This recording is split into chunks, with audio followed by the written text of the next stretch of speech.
All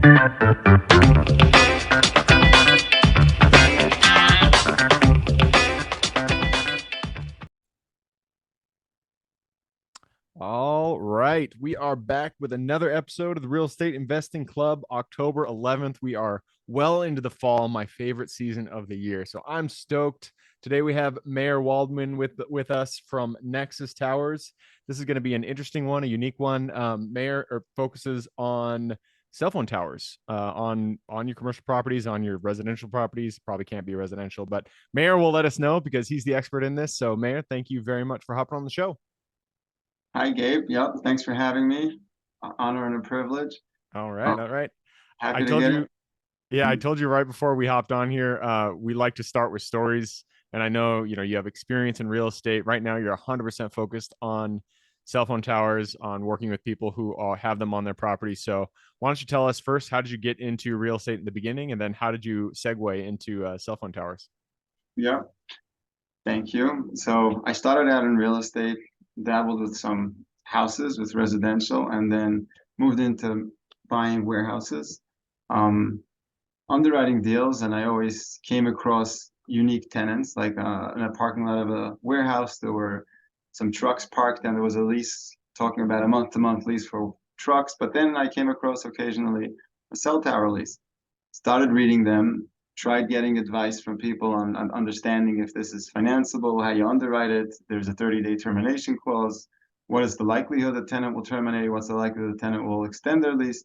And I realized that people didn't know the answers to it. So I zoomed into it and I decided, let's try to make this a focus. I saw that there's an opportunity to sell the lease. The banks were happy to sign NDAs. I could get into the weeds later on into the podcast, but I saw it's unique and I said, let's make this a focus. We're now doing this for more than 8 years. We're a team of 9 people. We're helping property owners across the country. And it's a bunch of fun. And the best part of it is the intriguing part, meaning I could talk to savvy attorneys, savvy investors, and I still have something to sell and explain to them, and they're listening, and they're like, wow, this is so much fun. I didn't even realize that these agreements have this value and someone could focus on it and make something out of it. Yeah. Yeah, I mean, cell phone towers, that's even better than triple net because there's really nothing that can go wrong there. You just collect a check every single month and the cell phone company is the one that's sending it to you. So it's a very solid, solid company that you can rely on. Yeah. I'm not going to lie to you. I don't know much about it at all. So you're going to have to be the instructor here. Why don't we start at the beginning? First, what do cell phone companies, and tell us what companies out there are actually doing this? What do they look for when they are looking for properties to place their cell phone towers on? Okay, so I'll make a disclaimer beforehand as well. I'll be humble enough to say that I only know what I know.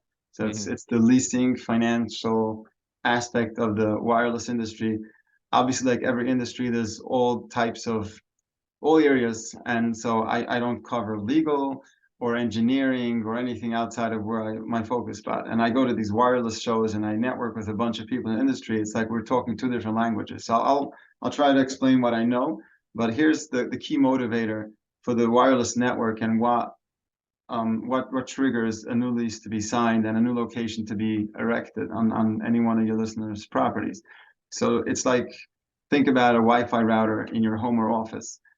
You want people to be able to use the internet, and you'll put a Wi-Fi router in a certain location. If the space is larger and too many devices are taking and they're draining the capability, you'll put up a booster or something to try to expand your ability. So the network is similar. Verizon, T-Mobile, AT&T are the large 3 carriers with a major network nationwide, and they're working hard to try to keep their customers satisfied. And they're doing a bunch of things. They're following. They have a coverage map, and they're following development. They want to see where's the population moving, where are they having dropped calls, where are they having people calling into their customer service asking to boot their number and take it over to another carrier. So those are different red flags that trigger, their engineers to start focusing on that zip code and that local area and see what's happening there. Don't we have enough coverage? Oh, our competitor has even stronger 5G coverage, so we have to be smart about it. See, they look at their existing infrastructure and they see what they could do in order to increase capacity.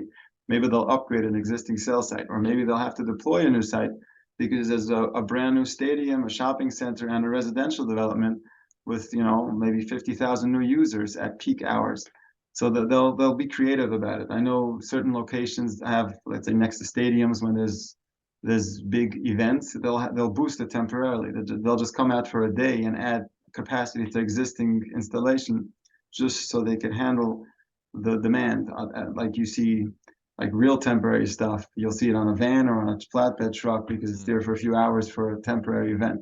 So it's a network, it's a virtual network. That's the last mile delivery between our devices and the network, and from there it gets real technical. It's a wired infrastructure. It's from the tower, it goes into some switch sites. From there, it travels with fiber into data centers, and they're all interconnected with physical cables. There's even a subsea cable, right? Many of them, fiber cables that run and they connect coast to coast. So the entire globe is all wired up from this wireless network. Every lucky property owner that's in the path of this build out should be compensated for the inconvenience of hosting the equipment on their property.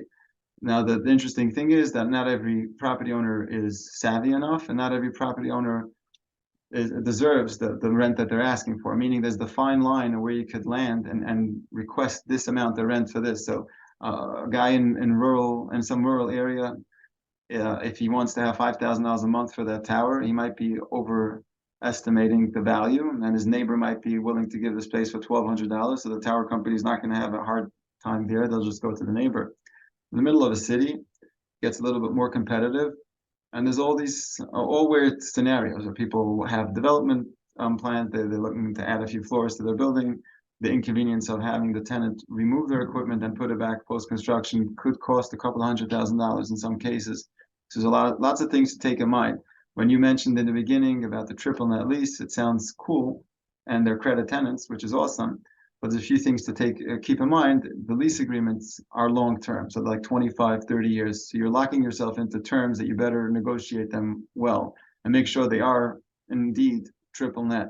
So you don't want to have any liabilities. You want them you're to saying that the leasing term for cell phone towers is 25, 30. Yeah, typically. Wow, that is a long, okay. Yeah, it's gonna be like a 5-year lease with auto renewals, another five. You know what I mean? So yeah. You're basically giving them the rights to be there for 30 years. Right. Yet they're going to reserve like a 30-day termination, so they could leave at any given time. So if their engineers determine that this site is no longer, yep, exactly. And the reason is very simple. It's like when you'll move your Wi-Fi router from one location in your home to another in a heartbeat. If you're doing a podcast with your laptop and your other side, you want higher speed, just unplug the device and put it there.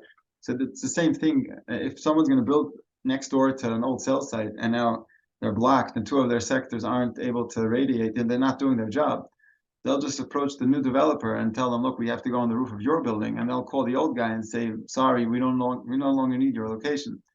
And you'll see the site being moved over. So they always have to have the 30-day out on every cell site. So if you have no liabilities, it's like a triple net lease, meaning utilities are separately metered. Any increase in property tax is separately billed or reimbursed. Let them have proper insurance. Let them not disturb any tenants. Reserve consent rights that you sign off so they don't make your property aesthetically look like a war zone or a military installation. You want it to still have that curb appeal. Lots of different things. And the interesting thing is some of the lenders realize that the 30-day termination is a real thing because they have enough experience seeing this on the rent roll, and they read the leases. If the underwriters are smart enough, they're going to discount that lease. Either they won't give any value for it, or they'll just give a small percent compared to what they give for a traditional tenant that would be occupying a retail or anything like that. Even though it's a credit tenant, they're still not comfortable with the 30-day termination.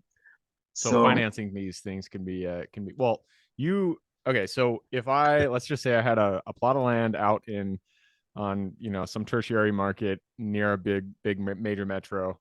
It turns out that one of the companies wanted to put a cell phone tower there. Mm-hmm.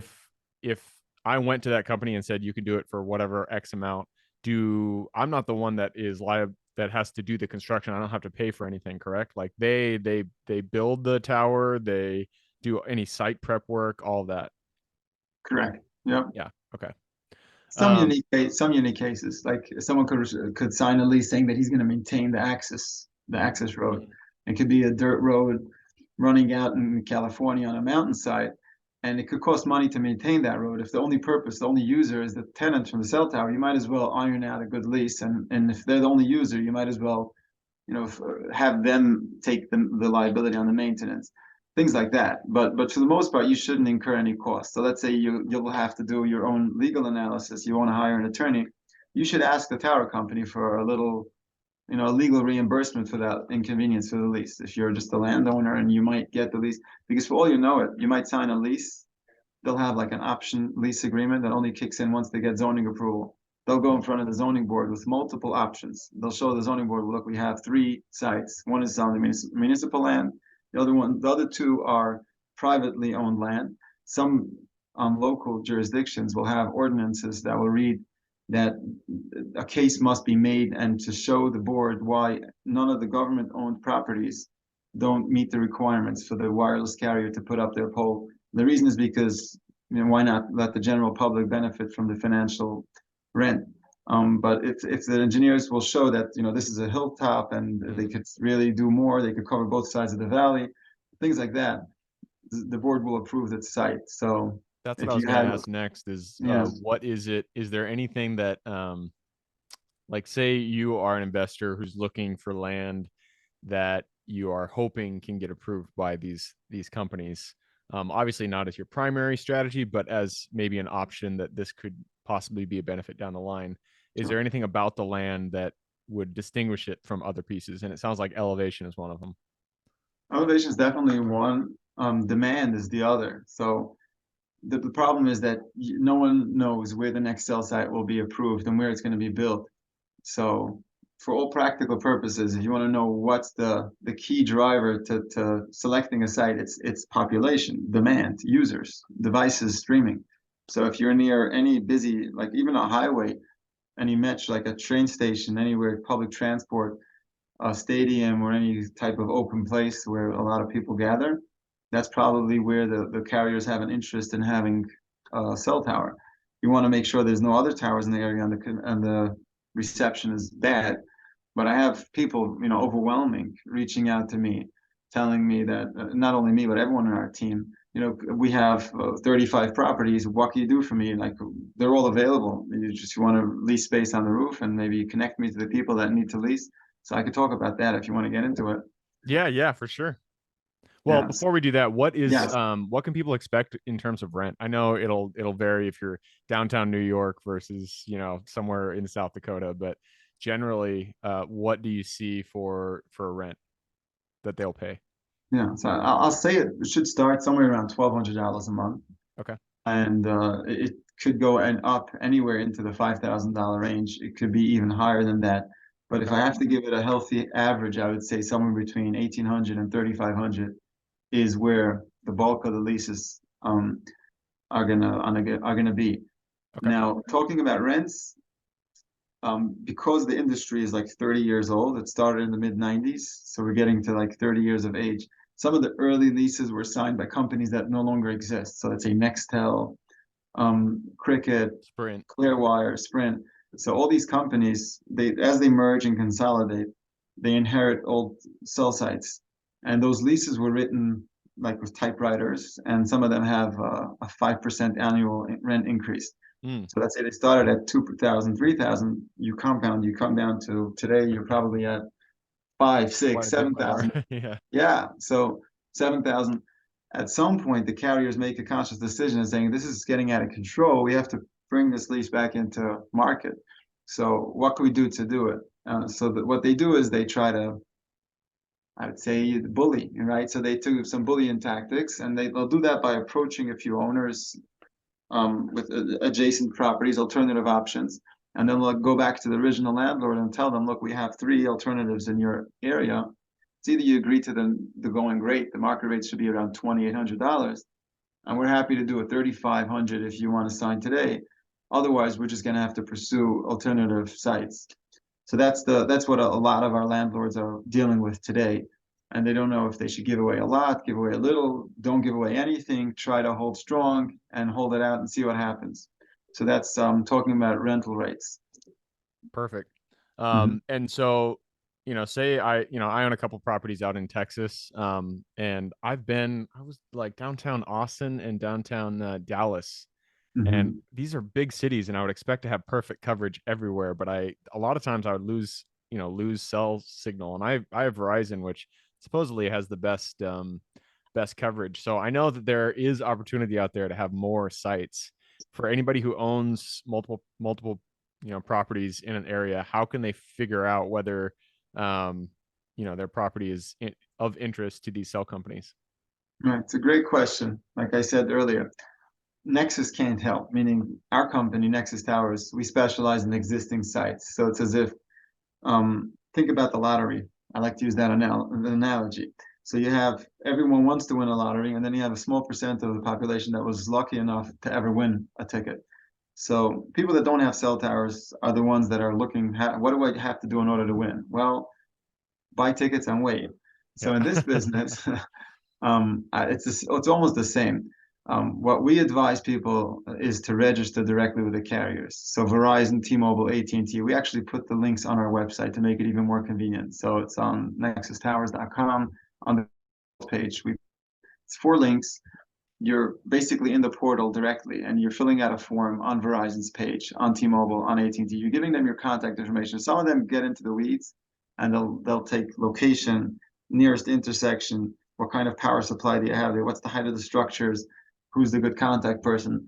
Sounds exciting, but all you're doing is you're buying a lottery ticket. You're in their portal now, and if their engineers are going to come up with this zip code, this Latin long is a location that they're lacking in their portal, they're probably going to have a match and they'll reach out to you directly. So if you put in the right contact information, you could expect that if there was interest in the area, you would probably know about it. And if you're not hearing anything from them because you don't get a receipt or anything that you submitted your sites, then there's probably no need. Okay, yeah, that makes sense. And your sound cut out just a second there at the very beginning, so people might have missed the website. That was nexustowers.com/consult. Yes. And looks like at the middle of the page there, you can find the links to Verizon, ATT, T-Mobile, and Dish. Man, that list has really shrunk since cell towers first started. No more Sprint. There was a whole bunch of them that have dropped off of that. I didn't realize there was only 3 left. Yeah, That's pretty crazy. there's Singular, Optimum, ISO, what's the Metro PCS, Clearwire, Cricket. The list goes on and on. You had 8 carriers just a few years ago, and we're down Yeah. to 3 major, and Dish is the fourth. They're not live yet, meaning their sites are up and running, but they're not there yet. I haven't seen a storefront selling service to the end users with Dish Wireless, but Metro they're working. PCS they're still a company, aren't they? Are that which one are they owned by? T-Mobile. T-Mobile. Gotcha. Okay.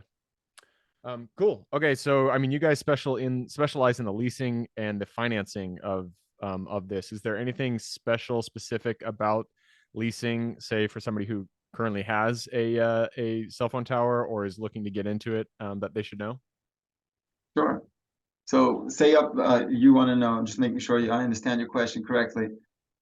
If someone has an existing lease and you want to know if there's anything I want to share with them that they should be aware of. Yep, exactly. Okay.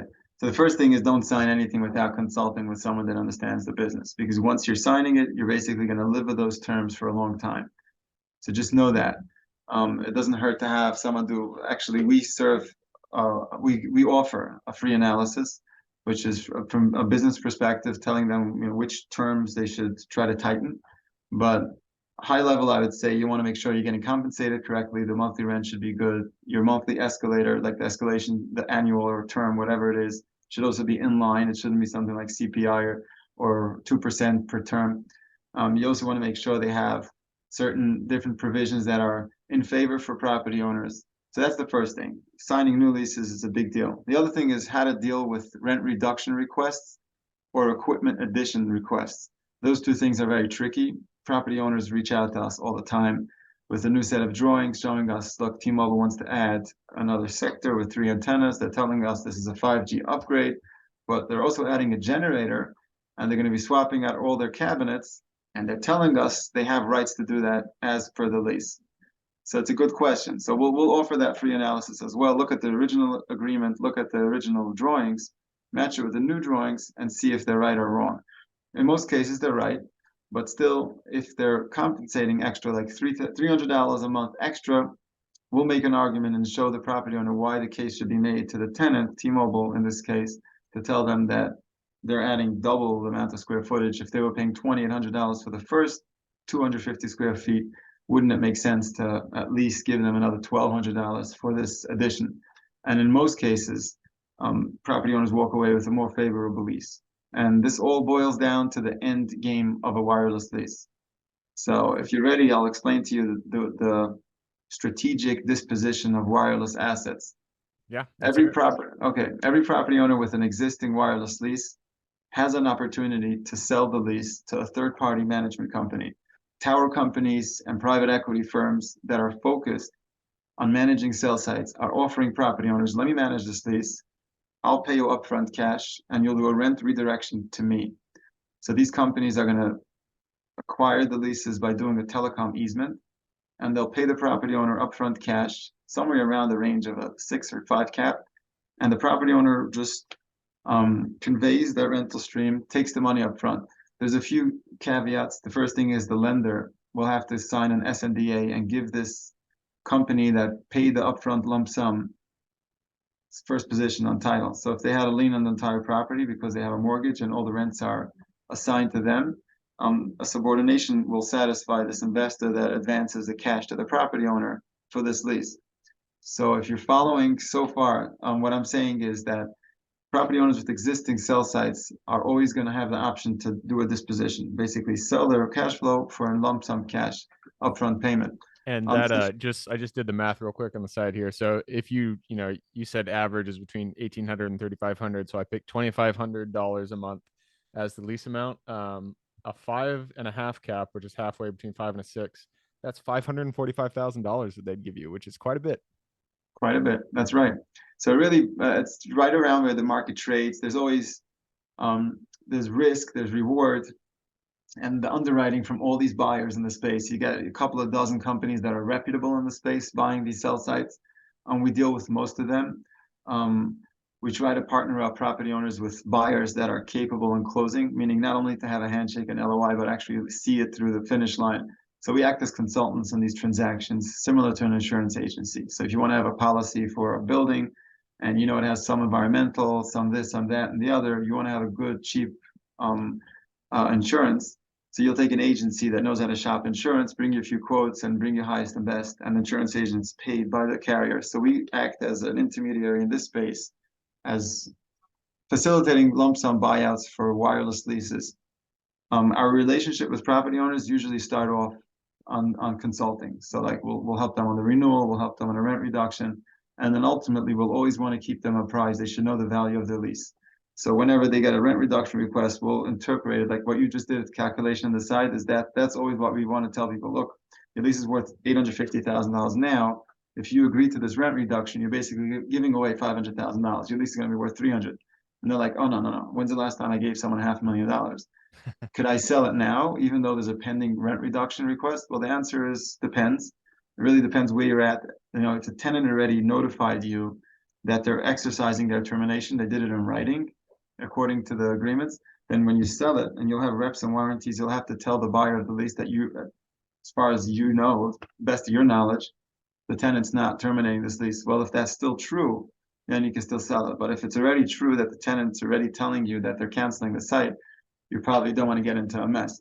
So as long as the lease is where it's at, I've helped property owners sell portfolios of leases across their real estate holdings, in tens of millions of dollars in large packages scattered over cities. They're just realizing the lender doesn't have, meaning the lender has a lien over it, but the lender didn't really lend the money on the value.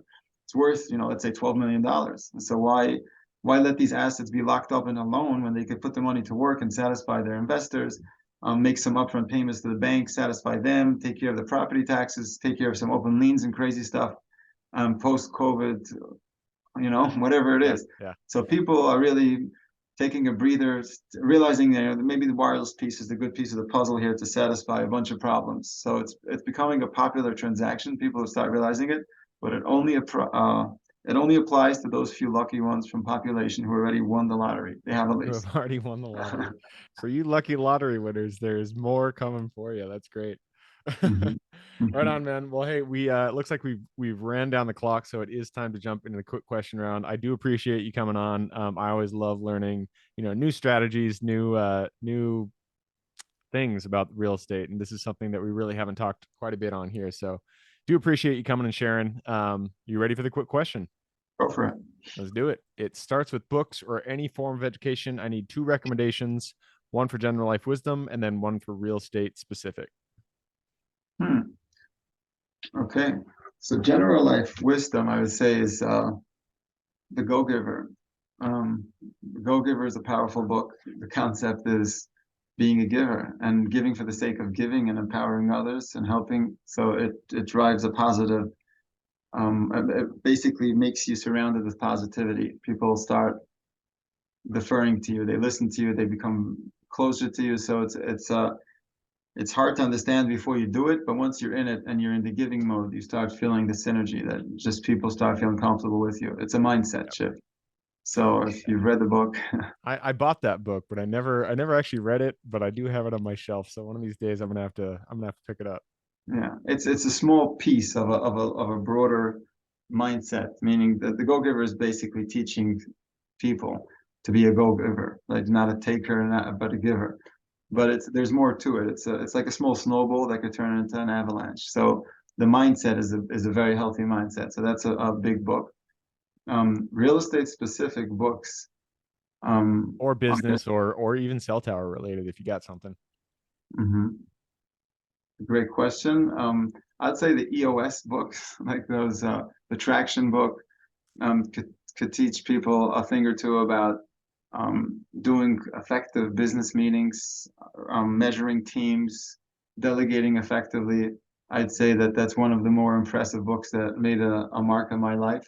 Not that I live religiously by the EOS model. Yeah. I don't have that stringent process here at Nexus, but we definitely were inspired by that book, Traction. Nice. All right, that's a good one. Moving on to the next question, and this is for your younger self. So let's go back to the mayor who was just starting out so long ago, doing his first flip or his first, buying his first single family. Go back to that guy, look him in the eye, give him one piece of advice moving forward. Don't be so afraid. Just take steps. You don't have to know everything. You'll make mistakes. Yeah. Take advice from others, but just do. Just don't think so much. Just Yeah, keep on that doing. that is by far the best advice, and it's been echoed many times in this podcast. And it's something that I'd tell my younger self as well. Is just get out there and do stuff, man. Don't worry about it. Don't think too much. Just obviously think, use your brain, but don't let thoughts stop your action. So good No, so advice. I remember meeting a very successful investor in my early days, and I told him I came across a building and I looked at title and I saw that he owned it 10 years ago. I was like, wow, that's so interesting. He said, you know what? I don't even know anything about that building. I owned it for a few years, bought it, sold it, made some money, and that's it. So I told him, there's a lot of risk there. There's this, that, the other. I knew all the little nuances, environmental and the area, the neighbor demographics. He's like, man, you're studying too much. Like, you don't even have to know all that stuff. Yeah. Yeah, that's the thing, especially when it comes to due diligence. I get so in the weeds, analyzing the properties that I'm looking at. And a lot of the times you're never going to find a perfect property, a perfect deal. You just got to pull the trigger, and hope that your underwriting, generally is correct. So, love that piece of advice. I'm going to move us on to the next question, and this is about your business. The first three positions we hire form the foundation of our business. What were they for you, and would you do it differently if you did it again today? Rephrase that question, just I didn't follow. Sorry. So the first three positions you hire form the foundation of the way your business moving forward. So what were the first three positions you hired for in your business? Mm-hmm. Okay. So I'd say a COO, right? Take care of operations. It's the biggest. Um, what it does. You want to know what it does for a business? No. But yeah, just Okay. what were the positions? Yeah. And the second part of it is, did you do it in the right order, or would you change the order up if you started your business again today? Yeah. So I'm very happy in the order it all played out because I had all the positions open and available, and I took them as as God gifted me with the right people to build a team with. So I think everything's perfect. The order was fine. Not to say everything, not, obviously everything comes with its, you got to wait it out and have patience until everything works out. Invest in your people and try to build a successful team is what I would say to anyone listening to this. But find good people, good as in genuinely good people with positive attitudes, with a go-giver personality, and with just integrity. Whatever your core values are for your business, you want to find people that match those core values. So we have a few core values inspired by Traction, that book, but we live by it and we hire by it as well. So yeah, values. I feel like having a value alignment is probably the most important thing when it comes to creating a team, because if you guys don't have the same values, then it's really difficult to see eye to eye and really have respect for each other. So love to hear that. Next question is about the U.S. I know you don't currently involve yourself in the acquisition of properties, but back in the day when you were looking at the US and you were thinking about the properties to invest in, or if you could do it again today, what is the single city that you are most excited about investing in today, or most excited about working in today? it's a great question. I would say when I started out, I was a little optimistic about Newark, New Jersey. Okay, it's an interesting answer, but I thought that the close proximity to Manhattan and putting it at a strategic location, and it was a very underdeveloped city at the time, very distressed, and there was lots of opportunities to pick up large, I should say, big boxes like old office buildings with a lot of square footage, and it was a perfect redevelopment site. I met with the officials in the city hall, and everyone was on board. I had the mayor and anyone, you name them. They were ready to work with people and give them whatever they need, tax incentives and whatever, just to revitalize the city and make it happen. There's public transportation straight from the city, which takes just a few minutes to get into Newark. So that was my dream. I had some properties on the contract there and had some fun. Nice. Did you end up doing deals there? For short, like I was in and out, like I did quick flips or contract referrals, real easy stuff. Nice. I don't know anything about Newark. I know it's in that big hub out there, so I'm sure you did pretty well. And I'm going to move us on to the next question, and this is about your strengths. We are all gifted with gifts that we uniquely provide this world. So, what is your Superman strength? I should call it detail-oriented, dedicated person that when I'm focused on something, I try to make it my life mission. So, Okay. um, call it hyper focus or call it whatever you call it, whatever my mission is. So Nexus Towers is my mission for the last few years, and you can't stop me. Nice. That's what you need, especially in real estate. You need the ability to focus in and then just keep going forward, no matter what happens, no matter how many obstacles you run into. Just keep taking that next step. So it sounds like you got it in spades. That leads us to the last question. You've given us a lot to think about. I'm sure people want to reach out, learn more about Nexus Towers, learn more about just cell towers in general. So what is the best way for people to reach out, get in contact with you? Okay. So nexustowers.com is the website, and my email address is my first name, Meir, Meir, at nexustowers.com. So I should be responsive. Perfect. And I will put that link in the show notes. So if y'all want to reach out to Meir, just click the little more in the description. It'll pull down that full description. In there, you can find his link. All right, man. That wraps it up. Thank you very much for hopping on the show. Thank you so much for having me. Well, keep on doing what you're doing. You're doing great. Thank you. For everybody who's here with us today, thank you guys for showing up. You are the reason we do this. So if you guys have any questions whatsoever, reach out to me, Gabe at therealestateinvestingclub.com. If you guys want to support the show, just give us a like, subscribe, share, all that jazz. Other than that, I hope you guys have a great week. Keep rocking real estate, and I look forward to seeing you on the next episode.